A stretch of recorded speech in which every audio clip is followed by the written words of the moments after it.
The Joe Rogan Experience.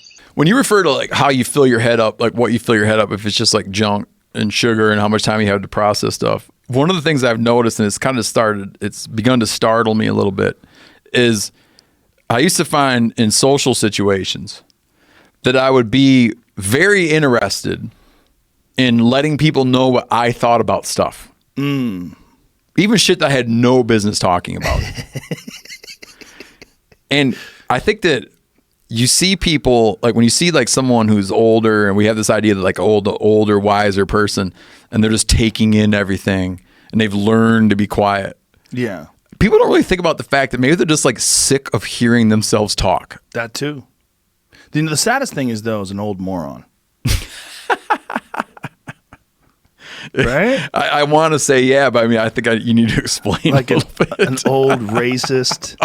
An old dummy. Yeah. An old person who has like ridiculous, archaic views of women, or ridiculous, archaic views of society and culture and immigration and all these different things.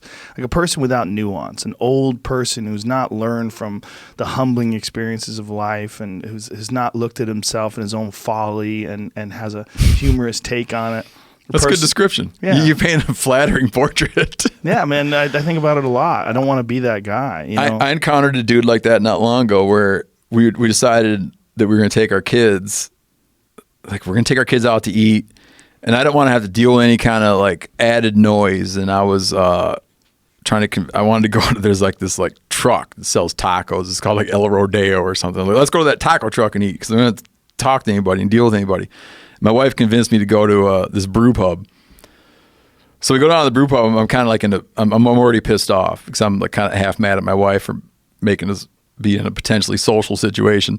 And I'm sitting there, and this old man walks past me on his way out of the restaurant, and he's got a do not resuscitate bracelet.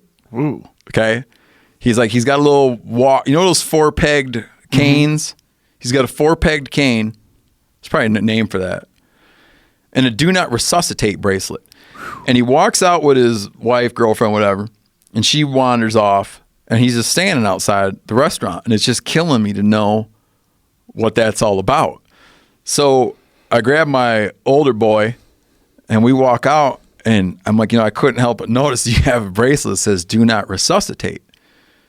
What's that all about? And I said, do you just feel that if it's your time, it's your time, and you don't want modern shit to like interfere in sort of what you imagine to be like the way things go? And he explains to me, is like, no, he goes, he's like, he's pissed. He's already pissed. He was probably pissed before I talked to him. He's like, I don't want oxygen. I don't want CPR. I don't want nothing. And he goes, because I was having a heart attack, and they resuscitated me and broke 2 of my ribs. Therefore, I don't want to be resuscitated. And I remember thinking like, but you were having a heart attack. like the trade-off seems minor. Yeah. But just like he was so kind of just pissed that they broke his ribs, that he couldn't even see. I'm like, another way of looking at it would be that they saved your life.